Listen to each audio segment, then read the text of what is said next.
It is the Ark of the Covenant, and it is missing. This is not just the story of a lost golden box. This is the story of a nation's soul, a vessel that held the very word of God, a weapon of unimaginable power, and the greatest archaeological mystery of all time. So, join me as we journey back in time. The hunt for the Ark of the Covenant begins now. Part 1. The Divine Blueprint. To understand the Ark, you must first understand its origins. It wasn't designed by a committee of artisans or commissioned by a king seeking a fancy throne. Its blueprints, we are told, came from a much higher authority. The scene is Mount Sinai. It is not the serene, majestic peak you see in travelogues. The Bible describes it as a place of terrifying power. The mountain is wrapped in smoke because the Lord had descended upon it in fire. The smoke billows up from it like smoke from a furnace. The whole mountain trembles violently, and from the heart of this cataclysm a sound, the blast of a trumpet, so loud that all the people who were in the camp trembled. It is into this maelstrom that Moses ascends. He is not a king or a general. He is a shepherd, a murderer, a fugitive, a man who has already encountered God in a burning bush. He is the reluctant intermediary between the divine and the human. And on that mountain, God gives him more than just laws. He gives him a construction project. The instructions are meticulous, almost absurdly so. They are not suggestions. They are commands, etched with the same authority as the commandments themselves. The ark is to be a chest, an Aaron. It must be made of acacia wood, a durable, resinous wood that could withstand the harsh desert climate. Its dimensions are precise, 2.5 cubits long, a cubit and a half wide, and a cubit and a half high, roughly 4 feet long, 2.5 feet wide, and 2.5 feet high. It is not a large object. You could almost wrap your arms around it. But its simplicity is deceptive.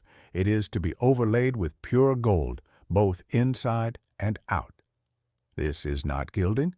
This is a complete sheathing, a fusion of the earthly wood and the divine metal. A crown, or molding of gold, is to run around its top, and it must have 4 gold rings, 2 on each side, through which poles of acacia wood, also overlaid with gold, will be inserted. These poles are never to be removed from the rings. Ever. This detail is crucial. It implies that the ark is perpetually in a state of readiness, always on the move, always a journey, never meant to be stationary for long. And then there is the lid, the most important part, the kaparet in Hebrew, which is translated as the mercy seat or the atonement cover. This is not just a lid, it is the throne. It is a slab of pure gold, and from it 2 cherubim are to be hammered out as one piece with the cover, not carved separately and attached, but beaten out of the same gold. These are not the chubby winged babies of Renaissance art. These are celestial beings, terrifying and powerful, their wings spread upward, overshadowing the cover. And they are to face each other, their gazes locked, looking down toward the space between them. And there, in that sacred, empty space between the wings of the cherubim, God tells Moses, "I will meet with you and give you all my commands for the Israelites." This is the ark's primary function. It is a portable throne for the invisible God. It is the focal point of his presence on earth. It is where heaven and earth touch. But what would go inside this sacred container? The answer is just as profound. Moses is given 2 stone tablets inscribed by the very finger of God, the 10 Commandments, the foundational law of a new nation. Later, according to tradition, a golden pot containing the manna, the miraculous bread from heaven that sustained the Israelites in the desert, and Aaron's staff, the one that had budded with almond blossoms as a sign of God's chosen priesthood, would also be placed inside. The law, the provision, and the priesthood. The 3 pillars of the Israelites' relationship with their God, all contained within one golden box. This was not just a reliquary, it was a physical manifestation of their covenant, their sacred agreement with the Almighty. Part 2. The Heartbeat of a Nation. With the ark constructed, it became the literal and spiritual center of the Israelite universe as they began their 40-year odyssey through the Sinai desert. It was no longer just a box. It was their guide, their protector, their weapon, and their judge. When the cloud of God's presence lifted from the tabernacle, the massive tent that served as their mobile sanctuary, the Israelites would break camp, and the ark, carried on the shoulders of the Kohathite clan of Levites, would lead the way. The book of Numbers gives us a powerful image. Whenever the ark set out, Moses said, "Rise up, Lord. May your enemies be scattered. May your foes flee before you." And whenever it came to rest, he would say, "Return, Lord, to the countless thousands of Israel." Imagine that scene. 2 million people, a vast moving city of tents and livestock, their entire existence dictated by the movements of this one golden chest. It was the heartbeat of the nation. Its rhythm set the pace of their lives. Its power was not just symbolic, it was terrifyingly real. The most dramatic demonstration of this came as they stood on the banks of the Jordan River, the final barrier before entering the Promised Land. The river was at flood stage, a churning, muddy torrent. There was no bridge, no shallow fording point. The priests carrying the ark were commanded to step into the water. The moment the soles of their feet touched the edge of the rushing water, something happened. The water flowing downstream stood still, piling up in a great heap a long distance away near a town called Adam. The water flowing down to the Sea of the Arabah was completely cut off. The entire nation walked across on dry ground, with the priests standing firm in the middle of the riverbed, holding the ark, until everyone had passed. It was a repeat of the Red Sea miracle, a powerful statement that the God who parted the sea was with them still. But the ark was not just a parting of the waters device. It was a weapon of conquest.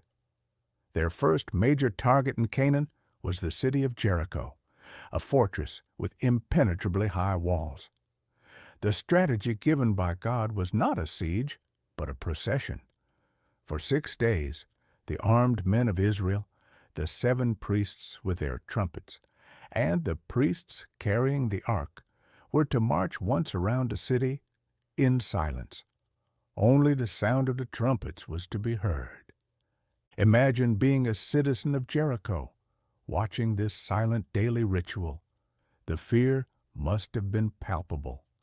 On the 7th day, they marched around the city 7 times. And then, at Joshua's command, they shouted, a single, unified, deafening roar, and the walls fell, flat, not crumbling, not toppling, but the Bible says they fell down flat. The people went straight in, and the ark of the Lord led the charge. But this power was a double-edged sword. It demanded absolute reverence. The ark was holy, and holiness in the ancient understanding was not just about goodness. It was about separateness, about a raw, untamable power that could not be approached lightly. The most tragic lesson in this came during the reign of King David. He had consolidated his kingdom and established Jerusalem as his capital.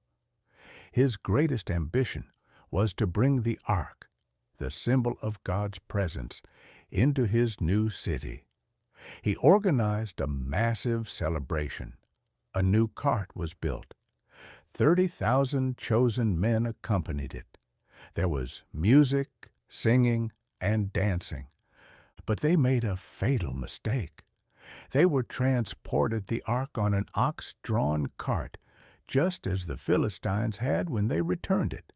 They had forgotten God's specific instruction. It must be carried on the shoulders of priests, using the gold-plated poles. The cart hit a bump. The ark began to slide. A man named Uzzah, perhaps out of reflex, or a sincere desire to protect it, reached out his hand and touched the ark to steady it. The Bible's account is stark and brutal. The Lord's anger burned against Uzzah because of his irreverent act. Therefore God struck him down, and he died there beside the ark of God. The celebration stopped instantly. The music died. The dancing ceased. David was terrified, not just of the ark, but of the God it represented. He thought, "How can the ark of the Lord ever come to me?" He abandoned the project, leaving the ark at the house of a man named Obed-Edom for 3 months. The lesson was seared into the national consciousness. The ark was not a good luck charm. It was the throne of the King of the universe, and it would be approached on his terms and his terms alone. Part 3. The Heart of the Temple and the Great Silence. After the lesson of Uzzah, David approached the ark with newfound awe and respect. He successfully brought it to Jerusalem, this time with the proper Levitical priests carrying it, with sacrifices and offerings every 6 steps. He danced before it with all his might, a humbled and joyful king.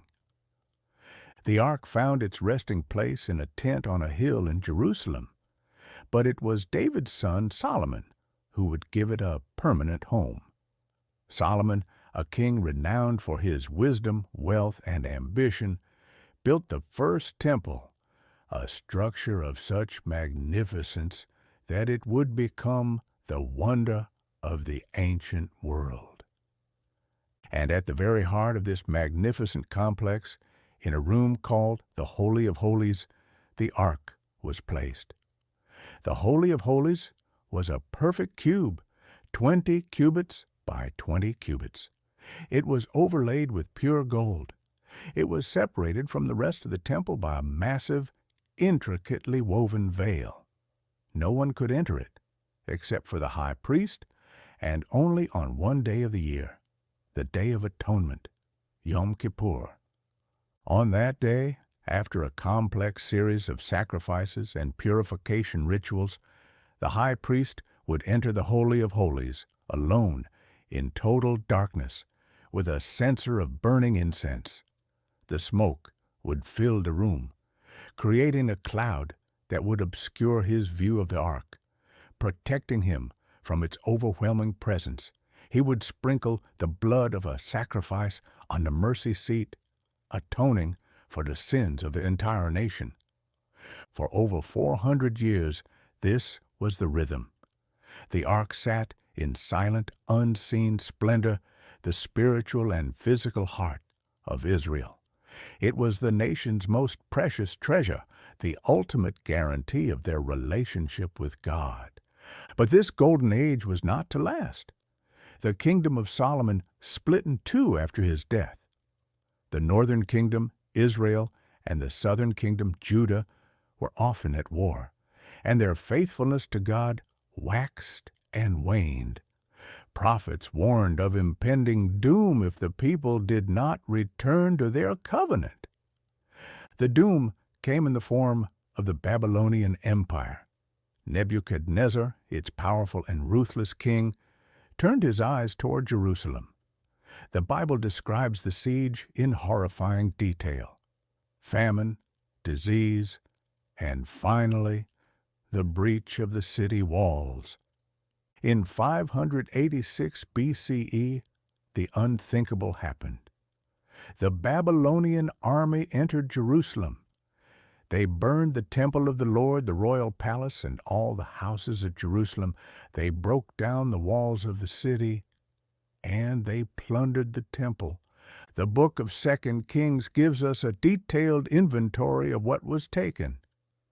The Babylonians broke up the bronze pillars, the movable stands, and the bronze sea that were at the temple of the Lord, and they carried all the bronze to Babylon. They also took away the pots, shovels, wick trimmers, sprinkling bowls, dishes, and all the bronze articles used in the temple service. The commander of the imperial guard took away the basins, censers, sprinkling bowls, pots, lampstands, pans, and the bowls used for drink offerings. He took away the gold and silver bowls. The list is exhaustive. It describes the systematic dismantling of the temple, but there is one glaring, stunning omission.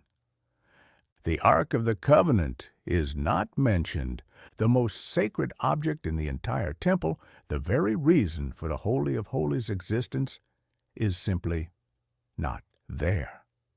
The text continues, saying the Babylonians took away the gold and silver articles from the temple of God. The ark was overlaid with gold. It was the ultimate gold article. Its absence from this list is the single most important clue in its entire history. Where was it?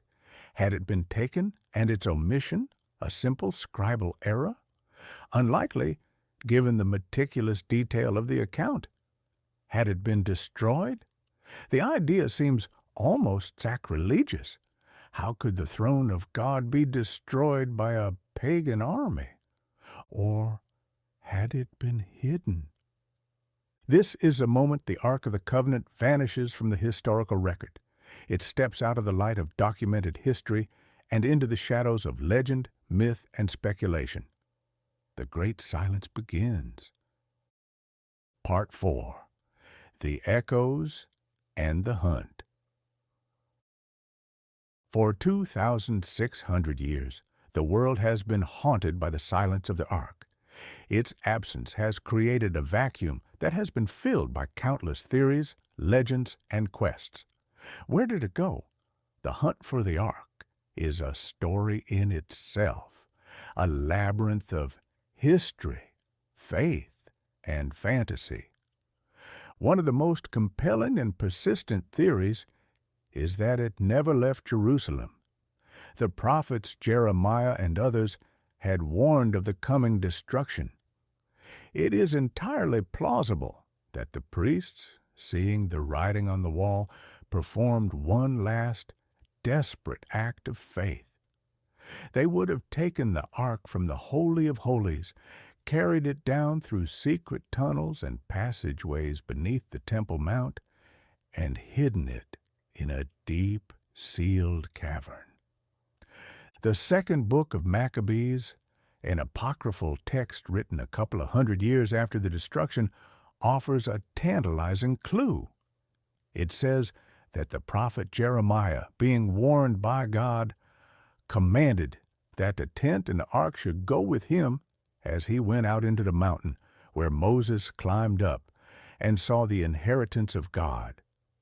And when Jeremiah came thither, he found a hollow cave wherein he laid the tabernacle and the ark and the altar of incense, and so stopped the door. This passage suggests Jeremiah hid the ark on Mount Nebo, the mountain where Moses died. But many scholars believe this is symbolic. The mountain could be a metaphor for the Temple Mount itself. In the 1980s, two rabbis, Yehuda Getz and Yitzhak Levi, began excavating a tunnel underneath the western wall. They claim to have discovered a large, sealed-off cavern directly beneath the site of the Holy of Holies. They believed they had found the ark's resting place. Their excavations were halted by the Israeli authorities due to the political and religious sensitivity of digging on the Temple Mount, one of the most contested pieces of land on earth. The entrance was sealed with concrete. The mystery remains, buried under layers of stone, politics, and faith. Another powerful tradition claims the ark is not in the Middle East at all, but in Africa. This is the legend of the Ethiopian Orthodox Tewahedo Church. Their story, the Kebra Nagast, or the Glory of Kings, tells a remarkable tale. It claims that the Queen of Sheba, who visited King Solomon, bore him a son, Menelik. When Menelik came of age, he traveled to Jerusalem to meet his father. Solomon, wanting him to stay, offered to make him heir. But Menelik was destined to rule Ethiopia. Before he left, Solomon arranged for his firstborn son, a high priest, to secretly switch the Ark of the Covenant with a replica. Menelik and his entourage, unaware of the switch, carried the true ark back to Ethiopia. For centuries, this was considered a pious legend. But today, the Ethiopian Orthodox Church believes it with absolute, unwavering conviction. They claim the ark resides in a small, unassuming chapel in the city of Axum, the Church of Our Lady Mary of Zion. It is guarded by a single celibate monk, the guardian of the ark, who is appointed for life and is forbidden to leave the chapel grounds. No one, not even the president of Ethiopia, is allowed to see it. The guardian is the only living person who can lay eyes upon it. The existence of the ark is the central pillar of their faith, the source of their nation's identity and divine legitimacy. Is it the real ark, a 12th century replica, or a powerful symbol that has become reality for an entire nation? We may never know. Then there are the more speculative Indiana Jones-style theories. Some connect it to the Knights Templar, the warrior monks of the Crusades who excavated the Temple Mount for 9 years in the 12th century. Did they find it? And did they take it to Europe, where it became the basis for the Holy Grail legends? Others point to Rennes-le-Château in France, a village steeped in mystery and supposed treasure, or to Rosslyn Chapel in Scotland, with its intricate carvings that some say tell the story of the ark. The most outlandish yet strangely persistent theory is that the ark was not a box at all, but a technological device, a piece of ancient advanced technology, perhaps even of extraterrestrial origin. Proponents of this idea point to its powers: the communication-like voice from between the cherubim, the ability to part water, the lethal energy field that killed Uzzah. They suggest the gold-overlaid wood, the two cherubim facing each other, and the stone tablets inside could have formed a powerful electrical capacitor, a type of ancient arc reactor. The manna, they suggest, was a byproduct of this device, a type of biofungus. It's a fascinating idea, one that reframes the entire story as science fiction rather than religious history. But it strips the ark of its spiritual core, turning a symbol of faith into a mere machine. Part 5. the enduring mystery. So, where does that leave us? After journeying through the blueprints on Mount Sinai, the desert wanderings, the conquest of Canaan, the glory of Solomon's temple, and the cataclysm of the Babylonian invasion, we are left with a void. The Ark of the Covenant is a paradox. It is one of the most precisely described objects in the Bible, yet its fate is completely unknown. It was a source of immense power and protection, yet it brought death to those who treated it with irreverence. It was the physical guarantee of God's presence, yet it disappeared when its people needed it most. Perhaps its disappearance is its final, most profound message. The covenant was never meant to be contained in a box. The law was not just for stone tablets, but for the hearts of the people.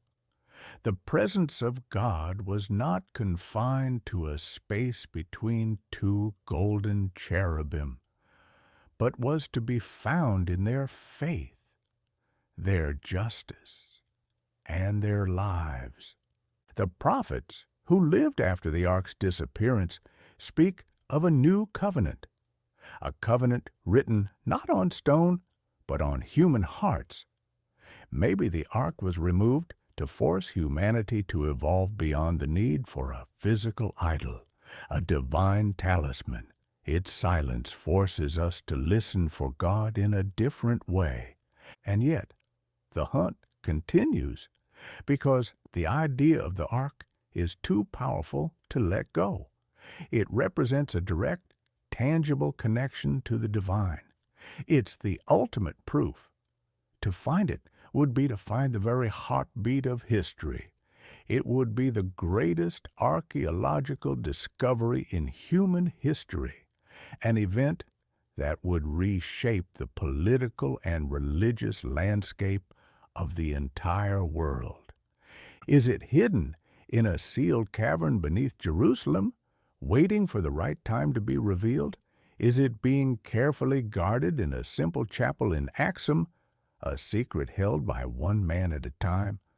Was it melted down for its gold leaf stripped away by greedy Babylonian soldiers, its wooden heart burned to ash? Or is it, as the most poetic interpretations suggest, no longer of this world at all, having been lifted up into heaven? We don't know, and perhaps that is the way it should be. The mystery of the Ark of the Covenant is more powerful than its reality. It is a mirror. In our search for it, we are really searching for meaning, for connection, for a sign that we are not alone. It is a question posed by history itself. Do we have enough faith to believe in something we cannot see? The ark is silent, but its echo still reverberates through the centuries. It echoes in our prayers, in our quest for knowledge, in our enduring hope that there is something more, something sacred, waiting just beyond our reach. The hunt for the lost ark is, in the end, the hunt for ourselves.